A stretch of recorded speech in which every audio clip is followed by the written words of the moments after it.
Well, hey everybody, it's Sandy and welcome back to my channel. And I just want to say, first of all, my thank you and welcome. I see we have more subscribers since last time I did a video, and I think a couple videos ago we actually got to 500. So I just want to say thank you so much and welcome. I'm so happy that people found the content helpful, and I so appreciate the sharing because, of course, I'd like to grow my channel. So that said, today I'm really excited because we're going to do the review on the Cupron mask. This is one of the masks that I have gotten several requests from people to review. And in the course of doing my due diligence, the company did decide that they wanted to send these to me. So this is one of the ones that I made that brief announcement about. The company sent me 4 of these masks. So for those of you who are newer to my channel, why would I have a discussion with myself about, or some sort of a conflict about getting these from the company? Well, I don't do any affiliate links on my channel. I'm still not doing that. So when I put down in the description box a link to where you'll find this product, it's simply just to help you find it. I think that it's one thing if you're on YouTube talking about things that have to do with artistic expression, like makeup and jewelry and clothing and things like that, certainly get a commission. But I don't have a dog in this fight. I think that when you're recommending things like supplements or face masks, it's really important that there's not any room for bias. So that said, I had a little bit of a concern with getting any of these things from companies. I did decide that I was going to go ahead and review it and accept the products. I think that, first of all, anybody who's following me and has decided that they want to send me something already knows that I'm very scrutinizing. I don't see that my inbox is flooded with these. So, it will also help me to do more of them for you guys. So, but just let me know. I'm certainly open to the feedback. Most of the feedback I got was like, yeah, fine, go ahead and do it. So it's not like, what are they going to do? Send me more masks? Or, it's like, I've got them now. So anyway, this one is Cupron, and it's based on a technology of a copper infused textile. So I have said before that the more I review all these masks, that the more I realize they're kind of falling in line along a continuum. And on one extreme end of the continuum is masks like the Synovia, where it's all about an antimicrobial technology. And on the other end of that continuum are masks like the Stark's mask, or and the millions of masks out there that are really focused more on filtration and blocking. So it's more of a physical filter. And then there are some masks that fall somewhere in between, and I call them hybrids. So I recently reviewed the Living Guard, and also I would think the BioBlock mask by Argamon Technologies. Those fall under the hybrid category because they encompass both an antimicrobial textile as well as some sort of filtration. I would say that the Cupron belongs way on the end of the spectrum with the Synovia. Its focus is not on filtration really at all. Its focus is on the technology in the copper textile. So what's interesting about this company is that they started out, and they still are, a company that is in the business of producing linens like gowns and sheets and things for hospitals.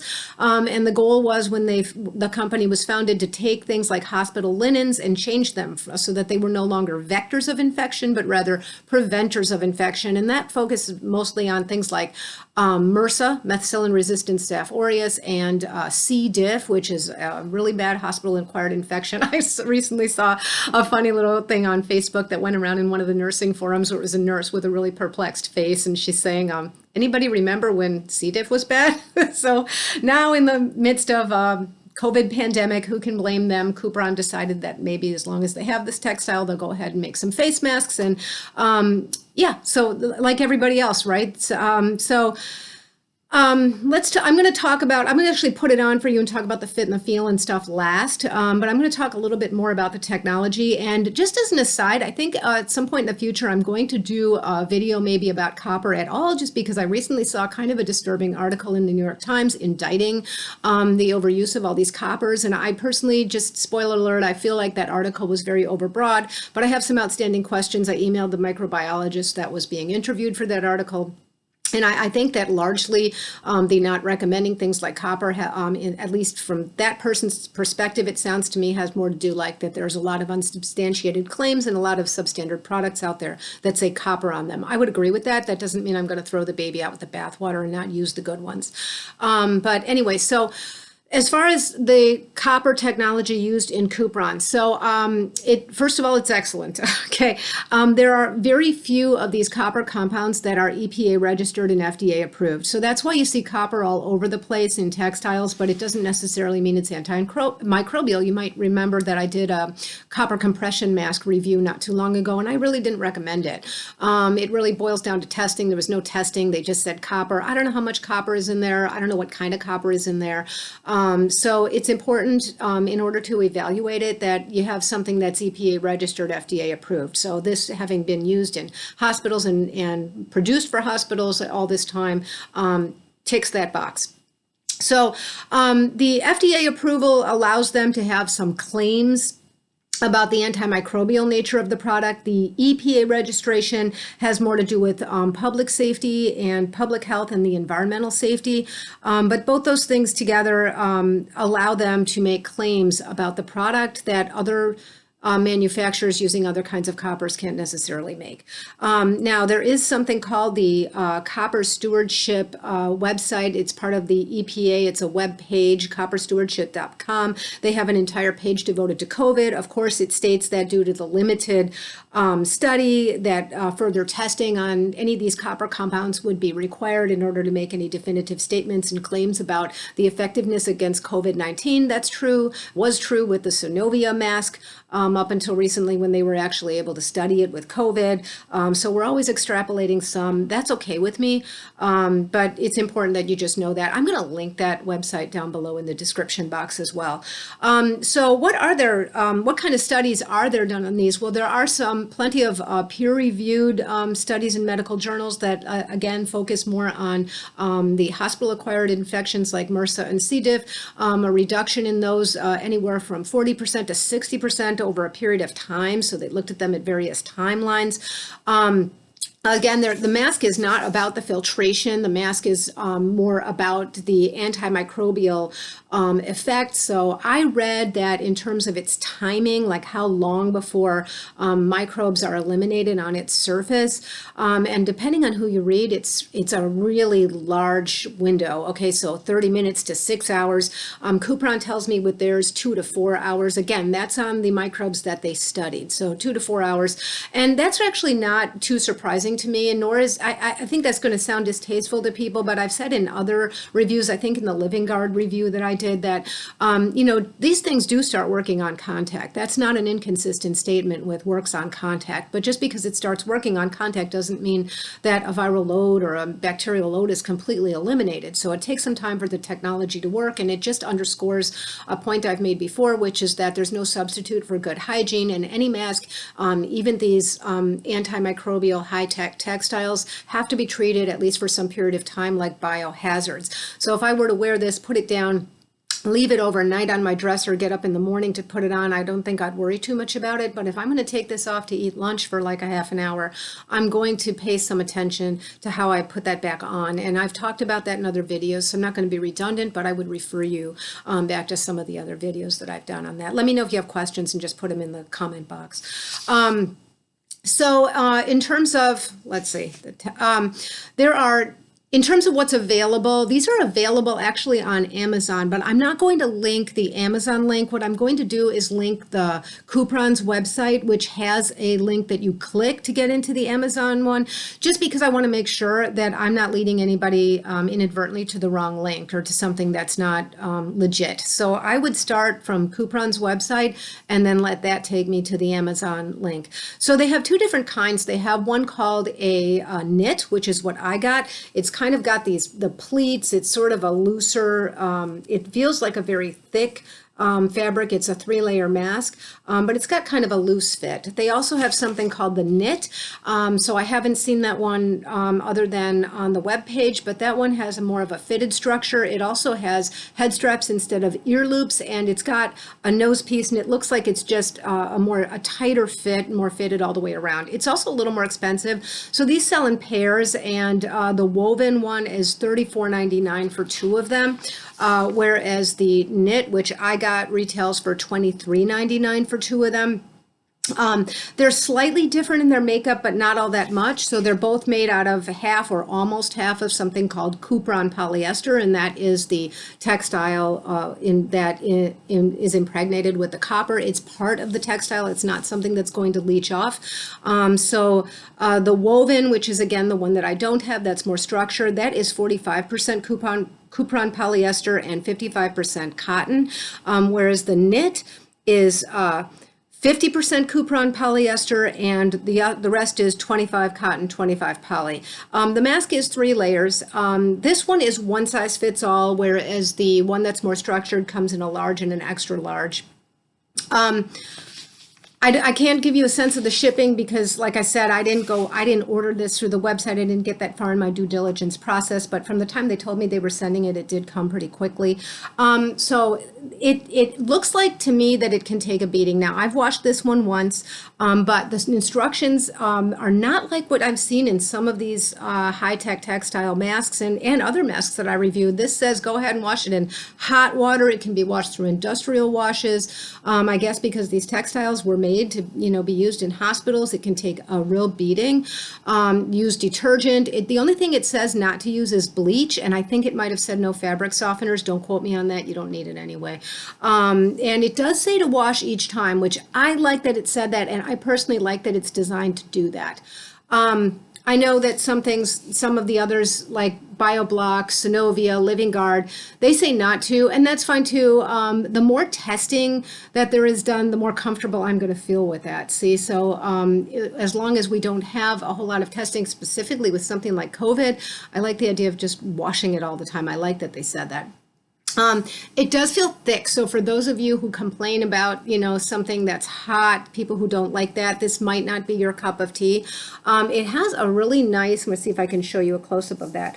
Look at the stitching. It's like up and down and also horizontally. It's very well put together. It's just a sturdy feeling mask. Now, when I hold it up to light, I can't I see some light coming through, but I can't even see the outline of my fingers through there. The straps, yes, this is what I didn't like about the Living Guard straps. They're just raw elastic. I sort of wish that it's something that's going to stay on my face for any given period of time. These are nice and stretchy. They're not real stiff. They're probably less stiff than the Living Guard. But I guess I would prefer if this was either a foam, a soft elastic foam, or if this was covered in some kind of fabric, because I can't say that this is, really stays all that comfortable. They are loose. Now, since they sent me a couple of them, I had my husband try one, I had my daughter try one, I had everybody give me their feedback after a little while, and everybody said that they wish that the ear loop was a little bit softer. That's true though with all of these that I try when they're made with that elastic on the ear loop. I'll go ahead and put it on. It's very unstructured. I will say that I don't know if I'm going to give you a good view of that. I do think that it cups under the chin really nicely. I thought when I looked at this mask, because it just has such an unstructured, loose fit, it doesn't have any rigidity to it. I just kind of thought it was going to flop straight down, almost like surgical masks tend to do, but it really does hug the chin very nicely. It does not have a nose piece. Okay, so we've gone around and around about the Synovia, waiting for the nose clip, the external one to come out, waiting for the new Synovia to come out with the nose clip. For those of you who don't like that about some of these masks, you're not going to like this one either. I do think this is going to be a little bit more difficult with safety goggles or glasses. I couldn't find a way to do it without having them fog. I shouldn't say that. I did, but it was just real temporary. What I had to do is, I wish I had my safety glasses here to show you. I put it up kind of high, and I put it in a way that my safety glasses were pressing right here. But that's the kind of thing where you don't want to have to be fussing with that all day or touching it at all if you're going out and around, and that's inevitably going to move as you speak. So the next thing I would have to think about would be a taping technique if I'm going to put on eye protection other than a shield. And this having such a thick border here, I'm not real sure that I'd want to really have that taped for any period of time, because it's a significant lump right there. This isn't a real thin mask. So I think maybe this would be better suited for something like with a face shield, if you're worried about something to protect your eyes. Now they are using these at the University Hospital Center in Cleveland. The company had sent me a communication they had with the University Hospital Center. So I know that, this is something that's trusted there, that those are certainly people that would have read the peer-reviewed research that was done, and perhaps my guess is they also already use their linens. But I would imagine, I couldn't get this question answered yet, and when I do, I will put the answer down in the description box. I would imagine that has more to do with the FDA's emergency use authorization, because they would want to free up other PPE for maybe their employees who are working with COVID patients, and then maybe have a Cupron mask for employees who are not doing patient care, maybe people in clerical positions and things like that. I don't know. I'm interested in finding that out. I thought it was interesting that these are being used in a hospital system, but I also would like to find out more about, given that, this isn't something that you typically see hospital employees, and certainly staff, using. So I'll put more as I learn more I'll edit and put it down in the description box. So do I find myself wearing this? Do I think I'll find myself wearing this? I like the technology. The thing that I struggle with is the fact that, like I said, there's this continuum that has developed, and Synovia is on one end of the continuum out of the masks that I have reviewed. And while I am looking forward to getting some more information from Synovia on the time to eradication, because it seems like Living Guard has managed to give us some of that, and now Cupron has managed to give us some of that, but I don't have that answer from Synovia yet, and I think it's becoming more important as some of the other ones offer it. But on the other hand, so are some things coming to light for me about, what's good to have in these masks, because now that there's more, you can compare them to each other. And there's no real standard when it comes to these masks that are the high-tech antimicrobial masks. Unlike, filter type face masks, there's some sort of a standard that's evolving. And I even did a video not too long ago about my own standard, which is basically the same the World Health Organization published standard, only mine's a little bit more strict. But, given what's out there now, I think that the way I would be inclined to use this mask is sort of what I've discussed before. It would be maybe in a layering technique, so maybe I'm wearing a surgical mask, a plain old disposable surgical mask with polypropylene in it, and I don't want it to be a biohazard on my face. I could see adding this as a layer. If I'm just going outside for a walk, or I have to have a mask, but I'm not planning to have to break the social distancing, or any contact will be very minimal and very quick. I'm very comfortable with it. The same thing with the Synovia. But given, that these compounds have, I think when they get tested more with something like COVID specifically, I'll be a lot more comfortable with it. But more importantly, like I said, the more that this evolves, the more that what we understand about this evolves, and there are so many more products on the market, I guess I would have liked if there was some layer of polypropylene, or something more water resistant on the outside. Yeah, let me know how you guys feel about that, because again, I'm finding that there's just no one particular product that's perfect for everybody. I do think this is a very impressive mask. I do think I would be very comfortable, like I said, using it if I were to put it on top of a disposable, like a surgical mask with polypropylene. And I think I would be comfortable using this in any situation that I'm comfortable wearing the Synovia. The Synovia, having done the research specifically on COVID-19, is a nice thing, but I feel confident that they would be able to produce a similar result. So yeah, let me know if this was helpful, and let me know what you think about it. It's a nice mask. It is very comfy, so I can see why people, really wanted me to review this one. The only thing is long-term wear behind the ears for me. That's a no-go. I've said before, I think maybe my skin is a little bit sensitive. So anyway, I will look forward to doing some more just on copper in general. And I think next time I want to talk about a non-product thing, maybe something about about schools reopening. A couple people asked me about that, and I guess it's getting to the point where that's sort of a time-sensitive issue. So if I don't do that pretty soon, then we won't do it at all. And I'm thinking about how to organize that particular video, and I think the only thing that really makes sense is to have it be more of a discussion. So I'm not talking about going live or anything. I think I'd be particularly unwieldy with that, but if you guys want to partake in that, let me know and start thinking about what you might put in the comments for your particular circumstances. I can think of all different things like the kinds of schools, the class sizes, ages of kids, circumstances, places where you live. Is everyone wearing masks? There's just so many things, but I think it's a good discussion to have.